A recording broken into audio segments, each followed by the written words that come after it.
dalam rangka kita memastikan bahwa proses ini terus berlanjut dan sampai dengan penerbitan SK CPNS maupun SK P3K.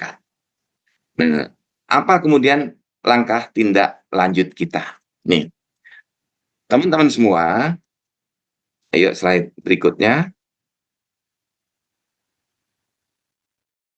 Pertama, Bapak dan Ibu, para kepala instansi atau melalui BKD, BKP SDM, dan Biro SDM, kita harapkan, kami minta segera memberikan penjelasan, memanggil, boleh secara langsung kalau yang jumlahnya sedikit, atau lewat Zoom dengan cara rapat daring seperti ini, para calon ASN-nya, P3K dan CPNS-nya, untuk diberikan pemahaman ya tentang bagaimana pemerintah sedang melakukan pengangkatan serentak.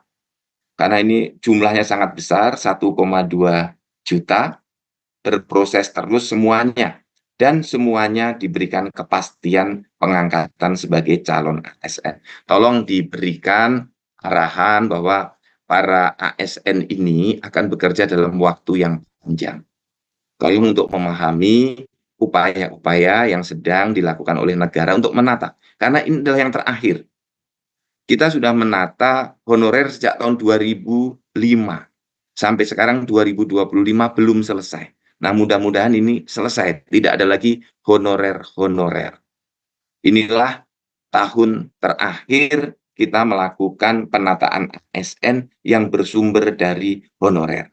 Selanjutnya, kita akan banyak berfokus kepada yang fresh graduate.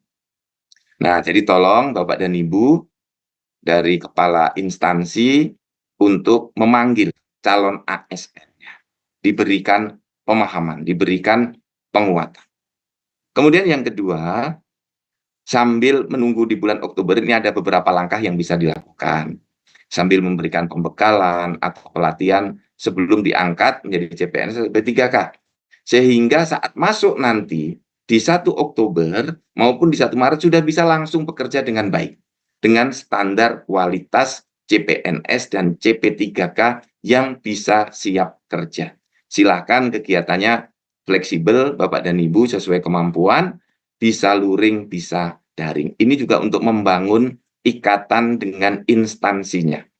Bahwa yang bersangkutan sudah mulai mendapatkan perhatian, pelatihan bisa dilakukan terlebih dahulu sesuai dengan kemampuan instansinya. Kemudian yang ketiga, instansi agar terus memproses calon ASN ini sampai selesai SK pengangkatan. Tidak ada yang dihentikan prosesnya. Jadi terus ya, dari termasuk yang dari 207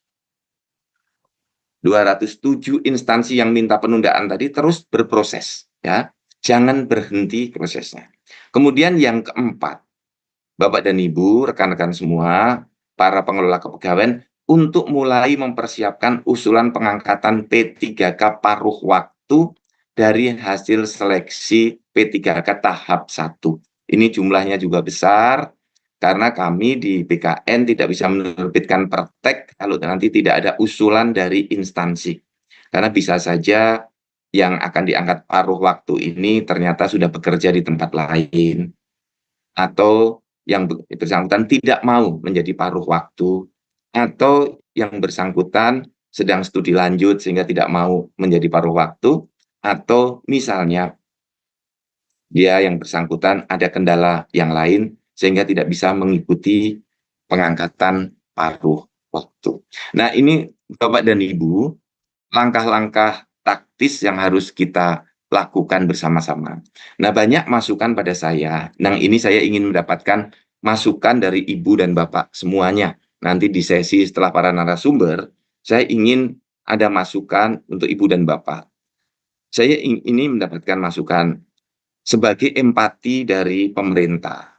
Banyak yang memberikan informasi pada saya bahwa ada yang keluar dari pekerjaannya, resign, karena berharap 1 April sudah bekerja, ternyata ada penyesuaian waktu ditunda sampai dengan Oktober dan Maret. Mereka sudah terlanjur keluar dari pekerjaan. Sekarang menganggur. Kemudian ada juga yang menyampaikan ke saya sudah beli tiket untuk berangkat menuju tempat pekerjanya di tanggal 1 April atau tanggal 30 Maret atau saat nanti setelah Lebaran sudah mulai masuk kantor. Nah, sudah beli tiket. Nah, ini saya perlu masukan apakah saat nanti mengundang para calon ASN-nya, instansi ini kemudian mendata, kemudian menghubungi tempat pekerjanya yang lama agar bisa mempekerjakan kembali, atau biar kami dari BKN atau Menpan yang menghubungi, misalnya mengkomunikasikan dengan Kementerian BUMN bila yang bersangkutan bekerja di BUMN, atau dengan Menaker kalau yang bersangkutan bekerja di swasta, atau kepada para gubernur, bupati, wali kota bila yang bersangkutan bekerja di BUMD. Tentu ini adalah upaya kita dalam rangka bentuk empati dan simpati kepada para calon ASN. Belum tentu berhasil upaya kita ini. Belum tentu juga dikabulkan oleh perusahaannya yang sudah ditinggal itu. Tapi kalau kita tidak berupaya, pasti tidak ada hasil. Tapi kalau kita berupaya, kemungkinannya masih ada dua. Kemungkinan gagal, kemungkinan juga berhasil mengembalikan yang bersangkutan bisa bekerja kembali sampai dengan 30 September. Karena 1 Oktober sudah mulai masuk kembali. Nah, ini saya mohon masukan dari rekan-rekan semuanya